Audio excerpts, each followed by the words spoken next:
Point à la ligne, le podcast pour les entrepreneurs curieux qui veulent se réinventer. Tous les 15 jours, c'est votre rendez-vous communication pour décoder les tendances qui secouent le monde de l'entreprise.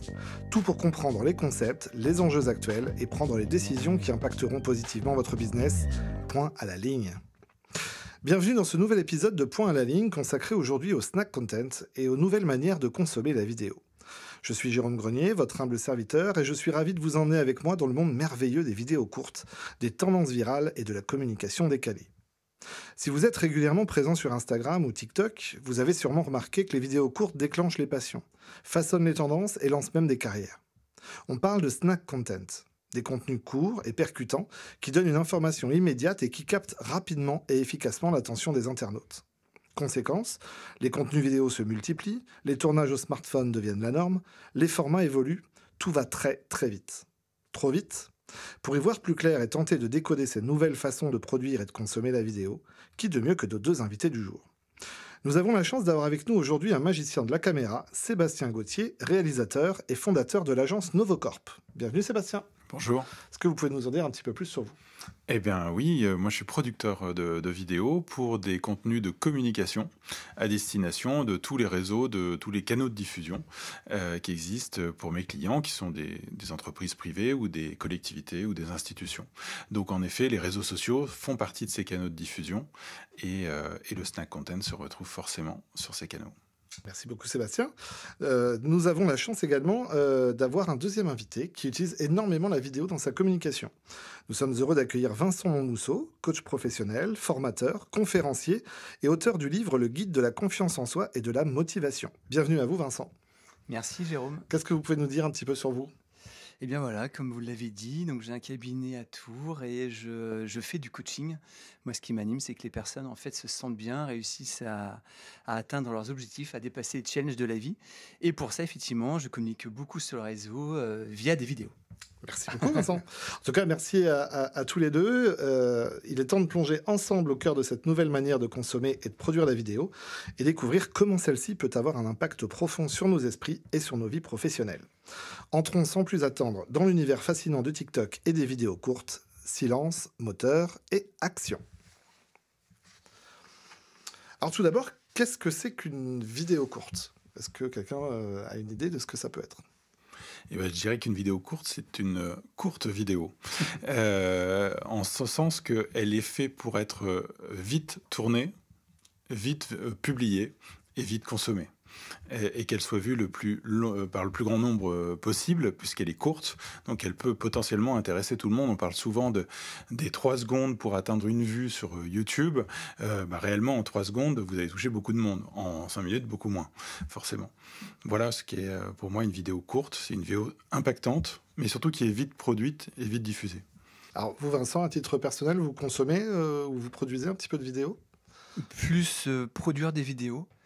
Je fais des réels avec une application, avec mon iPhone. Et ouais, c'est des vidéos courtes qui durent entre 1 minute, 1 minute 30. C'est plus trop court, ça, déjà. Si, ça va. Oui, c'est intéressant. Comment on définit une vidéo courte, justement ? On voit que TikTok a rallongé son modèle, sa durée des vidéos au tout départ. C'était vraiment 12 secondes, 15 secondes, je ne sais plus, je ne suis pas un spécialiste de ça forcément, mais et ils ont rallongé derrière pour venir maintenant à concurrencer Instagram et faire le format des Reels en fait, d'Instagram aussi sur TikTok. Et sur TikTok, tu peux même jusqu'à 10 minutes, je crois. Tu peux télécharger des vidéos jusqu'à 10 minutes.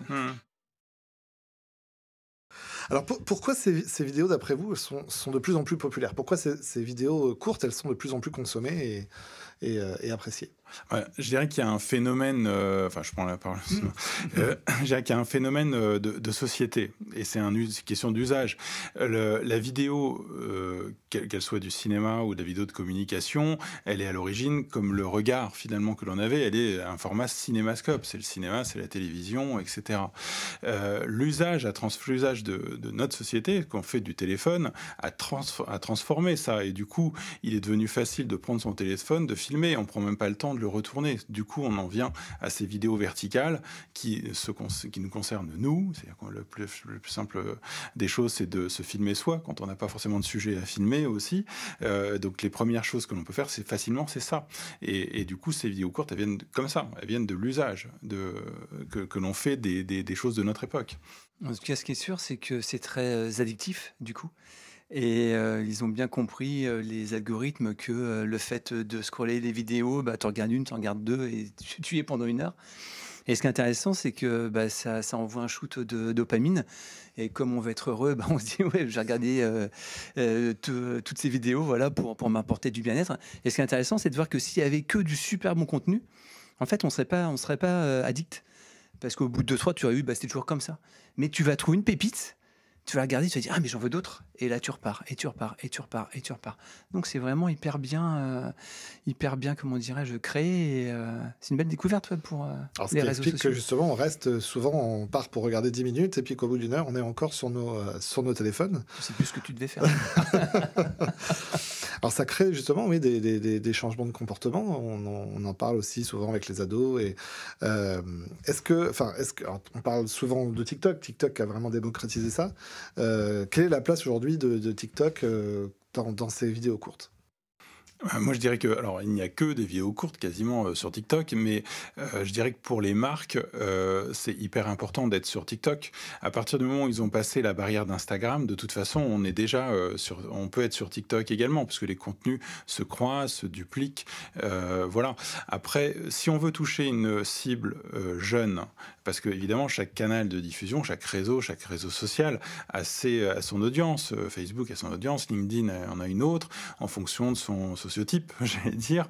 Et si on veut toucher les jeunes, entre 13 et 25, c'est là qu'il faut être. C'est-à-dire que c'est là qu'il faut être, mais pas avec une communication institutionnelle classique, parce que les jeunes de 13 à 25 ne consomment pas la vidéo institutionnelle, ne vont pas chercher les mêmes infos, ne vont pas chercher des infos du journal de 13h ou de 20h des chaînes françaises de télé. Donc du coup, ils ne consomment pas cette information comme ça, ils ne consomment pas leur loisir comme ça non plus. Du coup, amener une vidéo qui a son propre format, et vous l'avez dit, le format vertical fait partie de ces critères, mais aussi en termes d'information et de contenu dans cette vidéo, il faut savoir ne pas tout dire. Pour laisser le champ des possibles, intéresser, tout passe par le visuel. Le visuel est hyper important, la mise en scène de la personne, de soi ou des autres, est évidemment à considérer en amont. Donc d'un point de vue de communication, j'allais dire qu'il y a un formidable champ d'expérimentation pour autre chose. Et j'en parlais une fois avec un directeur de la communication d'une grande fédération, et qui me disait, oh là là, c'est incroyable, je peux absolument pas mettre mes éléments de communication en 20 secondes, c'est pas possible, j'ai pas le temps, ça rime à rien, personne va comprendre, etc. Je dis, si, au contraire, on va mettre tout le visuel, et l'idée, c'est une première marche, une première marche vers un palier pour amener les gens vers d'autres informations. Et ceux qui veulent vraiment chercher des informations sur une marque, sur un produit, sur une question, peu importe, ils iront vraiment la chercher. Mais l'idée, c'est de leur créer une porte d'entrée avec ces vidéos-là, ces vidéos courtes, qui sont adaptées aux médias sur lesquels ils vont visiter régulièrement, tous les jours. Voilà. Après, l'impact, il est aussi marketing sur ces vidéos courtes, parce que quand on est entre 2 stations de métro, on va pas aller consommer, retourner son téléphone, le mettre en 16/9 et puis aller regarder un film. Non, on le fait éventuellement dans le train quand on a des plus longs trajets, mais quand on est entre 2 stations de métro, dans un bus ou au feu rouge, faut pas le faire, mais au feu rouge, on consomme 10 secondes, 12 secondes, 15 secondes, ou alors on scrolle, et on en empile pas mal, comme ça. Et on ne garde finalement que des impressions. Donc c'est ces impressions-là, en termes de communication, que l'on doit travailler. Alors ce qui est fascinant, c'est que c'est des impressions, donc c'est du visuel, donc c'est de la mise en scène, c'est de l'interprétation, c'est ça, mais en version courte, et avec souvent des moyens limités. Oui, donc il y a une vraie évolution, on va dire, des formats courts. TikTok, d'ailleurs, le façonne aujourd'hui. Il y a énormément de marques, d'entreprises, même aujourd'hui la musique, la politique, tout le monde est influencé par TikTok. Les derniers chiffres sont tombés. Aujourd'hui, en France, 21 millions de personnes sont présentes sur TikTok, ce qui équivaut à un Français sur 3. Donc c'est vrai qu'avant, c'était une plateforme très très jeune. Aujourd'hui, on se rend compte que c'est plus tout à fait le cas. Vous, par exemple, Vincent, qui utilisez beaucoup la communication, la vidéo, pardon, dans votre communication, comment vous vous y prenez? Vous l'utilisez de quelle manière, la vidéo? Alors, de différentes manières, soit je tourne des réels que je vais poster sur LinkedIn, Facebook, Instagram et TikTok, ou soit je récupère des vidéos et du coup, je vais écrire un texte autour de cette vidéo et la vidéo est là pour étayer mon propos. Est-ce que vous avez une idée un peu de la manière dont TikTok a évolué depuis ses débuts? TikTok, c'est vrai que c'était très jeune, très axé sur le divertissement, la danse, les petits chats. Aujourd'hui, TikTok a un autre rôle. TikTok a d'autres volontés, d'autres évolutions. Qu'est-ce que vous avez constaté justement dans ces changements? Alors, moi, j'étais pas hyper accro. Je ne suis toujours pas accro de TikTok, je dois l'avouer. Pourquoi? Parce qu'en fait, je trouve que les petits chats, c'était pour Facebook. TikTok est passé à un autre niveau et je trouve que le contenu est extrêmement sexualisé sur TikTok. Donc c'est quand même, moi, pour ma génération, je trouve ça trop, vraiment, et c'est très jeune. Donc vraiment, ça correspond à une audience très particulière. Après, évidemment, comme il y a de plus en plus de monde, il y a de plus en plus de marques, il y a de plus en plus de choses, donc ça tend à au niveau des contenus, ça se tend à se généraliser, à être plus large en termes de thématiques et de sujets, et on trouve un peu de tout. Donc on peut y trouver quelque chose qui nous intéresse potentiellement. Donc ça a évolué dans le sens où c'est le volume, le nombre de personnes, l'audience qui fait évoluer les choses. Si demain personne ne regarde TikTok, il n'y aura plus de TikTok. Hein. Non mais c'est sûr, ouais, complètement. Mais on voit bien, ouais, comme vous dites, que c'est pas hyper quali. Des fois c'est des vidéos, ça apporte rien finalement. Et c'est ça qui peut être dérangeant. Tu vois plein de jeunes qui sont sur TikTok, mais qu'est-ce qu'ils apprennent au bout d'un moment? J'ai un fils, Sacha, et je lui dis, ok, tu regardes des vidéos, est-ce que tu apprends quelque chose? C'est ça le but du jeu, si on regarde, mais pour en apprendre, il n'y a aucun intérêt, et on passe de plus en plus de temps sur les mobiles. C'est tellement facile. Donc, vraiment faire attention à ça, ouais. Alors justement, qu'est-ce que la vidéo courte, elle change dans nos comportements, dans les comportements professionnels notamment? Comment les marques aujourd'hui utilisent TikTok? Comment les entreprises doivent utiliser TikTok pour avoir une image qui ne soit pas juste une image de divertissement ou une image un peu faussée de la réalité? Moi, je pense qu'il y a deux aspects importants pour une entreprise à considérer. C'est qu'un, c'est la présence, comme je disais tout à l'heure, sa présence sur ces marchés-là, sur ces plateformes de diffusion pour toucher un certain public qui peut faire partie de leur audience cible en fonction des produits ou de la marque. Et puis la deuxième chose, c'est ce qu'on appelle l'employee advocacy, c'est-à-dire que les salariés d'une entreprise sont aussi sur les réseaux pour leur compte personnel, mais leur compte personnel, c'est eux dans la vie, c'est eux à la maison, mais c'est eux aussi au travail, et ça déborde.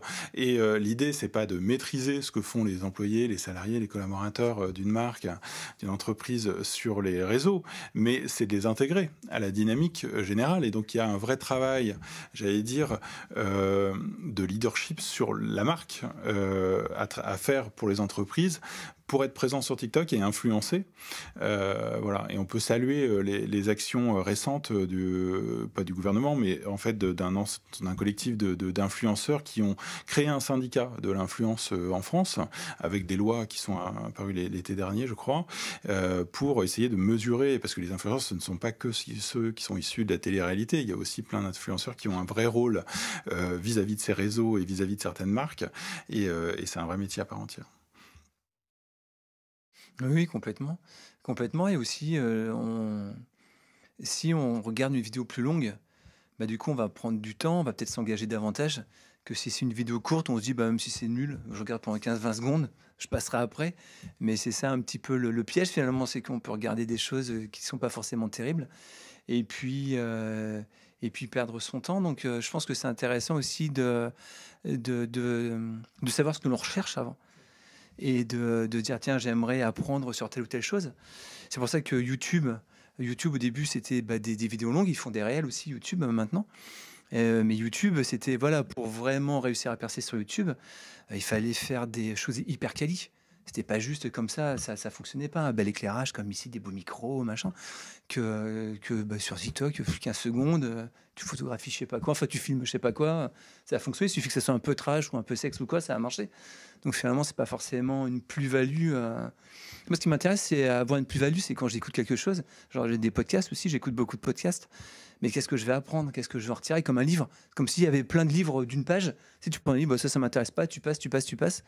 Mais du coup, pour moi, c'est de la perte de temps. Donc, c'est vraiment faire attention à ça, à savoir ce qu'on recherche, comment on peut y trouver une plus-value et qu'est-ce qu'on va retirer et qu'est-ce qu'on va mettre en place après avoir appris ça. Comme tout apprentissage, finalement. Alors c'est très intéressant parce que c'est vrai qu'aujourd'hui, quasiment toutes les plateformes ont leur cours. Hein. YouTube a les shorts, Instagram a les réels, en effet. Et aujourd'hui, par contre, ça n'a jamais été aussi démocratisé. En effet, comme vous dites, Vincent, vous prenez votre téléphone, pas besoin d'éclairage, de son, de lumière. On est vraiment dans l'instant. Ce qui explique aussi qu'on a une baisse de qualité souvent dans ce genre de contenu. Donc justement, comment vous expliquez que les marques veulent quand même s'engager sur ces marques courtes, enfin sur ces vidéos courtes, parce qu'il doit y avoir un intérêt. Mais quel va être vraiment l'intérêt pour les marques de venir sur ces... Alors, à part toucher un public jeune, bien sûr, quel va être l'intérêt pour les marques d'aller sur ces vidéos courtes? En fait, c'est un effet d'imprégnation. C'est-à-dire que, comme les impressionnistes, on va aller mettre des petites touches de choses qui vont être propres aux produits de la marque, à la marque elle-même, à ce que dit quelqu'un, etc. Et en multipliant ça, parce que TikTok, c'est tous les jours, voilà, sinon c'est oublié, passé, etc. Donc, si la marque communique régulièrement, très régulièrement, encore plus que sur LinkedIn, encore plus que sur Facebook, eh bien, c'est un phénomène d'imprégnation. Et au bout d'un moment, soit on se dit, ah ouais, c'est vrai, je l'ai déjà vu, ou mon cerveau a imprimé que cette marque était associée à la couleur rouge ou à la couleur bleue, etc., etc. Donc il y a un vrai enjeu, j'allais dire, d'être présent dans la vie des gens, pour les marques, pour que le jour où ils ont un achat à faire, il y ait un code, il y a des warnings qui viennent se mettre en place pour dire « Ah ouais, t'as déjà vu ça, t'as déjà connu ça, ou ça te fait plaisir », ou enfin c'est des biais cognitifs en fait, hein, tout simplement. Mais l'enjeu il est là, et parce qu'en fait avec TikTok, avec Instagram, avec les réseaux sociaux, on touche les personnes au plus près de ce qu'elles sont, c'est leur téléphone. Et combien de fois vous ouvrez ou fermez votre téléphone tous les jours, c'est impressionnant. Je n'ai pas calculé, hein, mais je pense que c'est beaucoup. Et forcément, on a des notifications, on a des choses, donc on a une possibilité de toucher les gens directement et pas par la barrière d'un secrétariat ou d'un accueil, je ne sais où, voilà, ou de quelqu'un qui contrôlerait le réseau. Là, on contrôle. Et les enfants sont équipés de téléphones, et les enfants parlent aux parents, etc. Et inversement. Donc c'est intergénérationnel. Alors du coup se pose le problème de la qualité. Est-ce qu'on peut mettre de la qualité dans ces vidéos courtes? Est-ce qu'on peut avoir des vidéos courtes de qualité aujourd'hui? Alors je pense qu'on peut le faire. Dans le fond et la forme. Je pense qu'on peut le faire, c'est souhaitable. Mais après, il y a tout. C'est-à-dire qu'il y a des pubs pour des marques, pour Adidas, pour Nike, qui vont être tournées avec des caméras qui sont prévues pour le cinéma ou la télé. Et puis il y a la personne qui va se filmer lui-même, comme Vincent, avec son téléphone. Et tout est possible. Et rien n'est... tout est regardable. Je veux dire, il n'y a pas de souci. C'est la société qui veut ça. On est habitué à ce genre de choses. Il faut juste mesurer l'impact de ce que l'on veut dégager comme image, de ce que la marque veut dégager comme image pour son produit, ou de ce que la personne qui a à dire quelque chose va essayer de mesurer cet impact-là. C'est-à-dire, si je me filme dans ce contexte, dans cet environnement, avec ce son, avec ces ambiances, avec cette couleur, avec cette veste, avec cette cravate, si je me filme d'en haut, en contre-plongée, en plongée, qu'est-ce que ça veut dire? C'est ça qu'il faut prendre en compte. Et même les influenceurs qu'on trouve peut-être légers dans leur contenu, derrière, c'est quand même travaillé. En général, il y a une équipe, il y a des personnes qui disent, voilà, et ça paraît léger, oui, mais il y a quand même un peu de travail derrière. C'est travaillé. Évidemment, il y a toujours le buzz, le coup de bol aussi, hein, j'allais dire, de la vidéo qui fait plein de vues. Mais en général, ça se répète pas s'il n'y a pas du travail et de la qualité. Ouais, quel que soit le sujet, ça marche comme ça. Vous, Vincent, par exemple, sur vos vidéos, vous privilégiez souvent le fond à la forme. En quoi est-ce important justement d'avoir, vous parliez de valeur ajoutée tout à l'heure, en quoi c'est important justement d'avoir des choses, des messages à faire passer à travers la vidéo? Parce que la vidéo, c'est facile à consommer finalement, donc tout le monde peut regarder. Donc en plus, on met du sous-titrage, donc c'est sympa, c'est que ça, on peut regarder ça dans les transports en commun, au bureau, sans que ça s'entende. Et moi, ce que je me dis, il suffit que j'impacte une personne, je suis content. Voilà. Donc du coup, et j'aime beaucoup faire ça, que ça soit à travers les réseaux sociaux. Et donc c'est pour ça que je publie tous les jours. Sur les 4 réseaux et en me disant ok je sème en fait, c'est comme si je semais, je sème et au bout d'un moment ça va prendre, parce qu'il y a une personne qui va écouter, qui va partager, qui va liker, qui va commenter, et du coup voilà, ça va faire une petite boule de neige qui va s'arrêter, qui va continuer un peu. Et ce que je recherche, c'est impacter les gens positivement, et pour ça la vidéo c'est plus facile que de lire.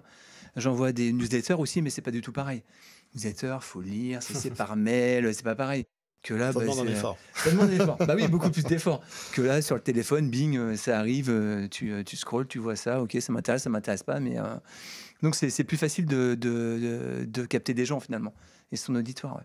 La vidéo de la personne qui se filme, d'un point de vue de format, et notamment on parlait de ce format vertical, c'est hyper adapté parce que la personne elle est debout, le format il est vertical, donc elle prend tout l'espace dans le cadre de l'image, et quand on se retrouve sur le téléphone, finalement on prend tout le téléphone, donc ça laisse un peu moins de place pour les autres notifications, vrai, ouais. Applications, les interactions possibles. Avoir une vidéo verticale, c'est utiliser pleinement l'espace vers la potentielle audience, quoi, vers le spectateur final. Donc c'est parce que sur un téléphone, c'est pas comme si on était dans une chaise de cinéma posée dans le noir à regarder un film où on est bien installé. Et là, on le regarde vraiment quand on peut, quoi. Donc cette notion de posture face à la caméra, elle est d'autant plus importante qu'on remplit l'espace. Et voilà, donc faut pouvoir parler. Évidemment, sous-titrer c'est important parce que beaucoup de vidéos ne sont pas vues avec le son, notamment sur les téléphones mobiles, et comme c'est la majorité, voilà. Donc le sous-titrage a pris une importance énorme, et l'IA vient aider justement là-dessus parce que ça permet bien des fois d'éviter des fautes d'orthographe et aussi de traduire. C'est la principale fonction, c'est ça, de traduire. Et c'est instantané, etc. Le gain de temps, c'est énorme. En plus avec les applications, oui, donc tu as le sous-titrage, tu peux rajouter de la musique, des zooms, plein de choses finalement. Donc la créativité, elle est vraiment à portée de main maintenant. Ouais, c'est vrai que même si ça prend quand même un peu de temps, c'est quand même relativement facile. Et du coup, quelles sont les contraintes de ces formats-là, de ces formats courts ? Moi, je crois que la contrainte principale, elle est liée à la maîtrise de l'outil. C'est-à-dire que on aurait tendance à vouloir rajouter des effets pour rajouter de l'effet et enlever du fond. Parce que quand on maîtrise pas, on met des effets, quoi. Grosso modo, c'est un peu ça. Quand on maîtrise pas le fond, évidemment. Et donc ça, mais c'est comme au début de Facebook, on disait qu'il y avait 95% de chats qui couraient près des pelotes de laine pour 5% de contenu intéressant. Évidemment qu'il faut ça pour attirer vers du contenu intéressant. Donc on ne peut pas l'interdire de toute façon. Mais non, il faut maîtriser l'outil. Donc avoir une belle image, mais avoir surtout une belle image pour l'audience recherchée, pour la cible. C'est surtout ça qu'il faut analyser. Il y a un travail de fond en amont, tant sur le fond que sur la forme, en fait. Alors TikTok est devenu vraiment incontournable aujourd'hui, même pour les entreprises, pour les marques, on le disait tout à l'heure, même les hommes politiques s'y mettent. Ça façonne des nouvelles tendances, du coup, ça façonne des nouvelles manières de parler, des nouvelles manières de s'exprimer. Comme vous disiez tout à l'heure, Sébastien, en quelques secondes, en quelques minutes, il faut être impactant, percutant. Comment ça évolue aujourd'hui ? Pourquoi, en fait, TikTok est devenu quasiment the place to be pour les marques, les entreprises, les personnalités ? Et il y a beaucoup d'entreprises vraiment qui sont sur TikTok. De plus en plus, oui. De plus en plus, qu'on voit les grandes marques, mais après des entreprises. Est-ce qu'un menuisier, par exemple, va être sur TikTok ou des choses comme ça ? Ouais, non, pas encore. En fait, on peut être sur ces réseaux à partir du moment où on peut structurer la réponse, enfin son contenu à diffuser. Parce qu'en même temps, ça pourrait être intéressant. Tu vois, un menuisier, il y a plein d'ados, il pourrait faire découvrir son métier et ça pourrait toucher des passions. Réellement, ils le sont parce qu'il y a une des grandes influenceuses du milieu du bâtiment qui est Kelly Cruz. Je ne sais pas si vous irez suivre suivre son compte Instagram, TikTok, etc. Elle était dans l'entreprise de son père, et ils sont 4, hein, et c'est devenu, elle fait des millions de vues avec ses vidéos, et elle ne fait plus que du carrelage pendant une journée par semaine maintenant. mais c'est une réelle influenceuse dans le bon sens du terme pour le bâtiment, pour les métiers du bâtiment, pour faire connaître et valoriser le métier. Ouais. Et voilà. Et donc du coup, quelle que soit la taille de l'entreprise, on peut être présent. Il faut juste structurer son offre et sa fabrication de contenu. Et il faut avoir l'envie. Oui, c'est ça. Parce qu'on ne pourra pas faire à quelqu'un quelque chose qu'il ne veut pas. Il faut prendre du plaisir à le faire. Et il faut prendre du plaisir à le faire. C'est comme ça que ça peut marcher pour l'entreprise aussi derrière. On ne fait pas les choses à contre-courant. Voilà, non, mais c'est vrai, tu as raison, parce que j'avais suivi pendant un moment un plombier, je crois qu'il était sur TikTok ou Insta, je ne sais plus. Et en fait, il cartonnait parce que c'était un des seuls. Et il expliquait son quotidien, il filmait ses galères, ses trucs. Et ça cartonnait, ouais. Ça cartonnait, ouais. Ça repose sur dans le réseau social et le côté social. Donc, c'est l'individu qui parle à l'individu. Donc, à partir du moment où un individu parle vraiment avec sa réalité, il va trouver des gens qui vont s'identifier à lui, je pense. C'est un peu ça le concept de la vidéo de communication. Et sur un réseau social, ça prend tout son sens. Eh bien, merci messieurs. Nous arrivons déjà à la fin de la première partie de cette émission consacrée au snack content et aux vidéos courtes. À vous qui nous écoutez, merci de nous avoir suivis. J'espère que vous y voyez un peu plus clair sur ce sujet passionnant.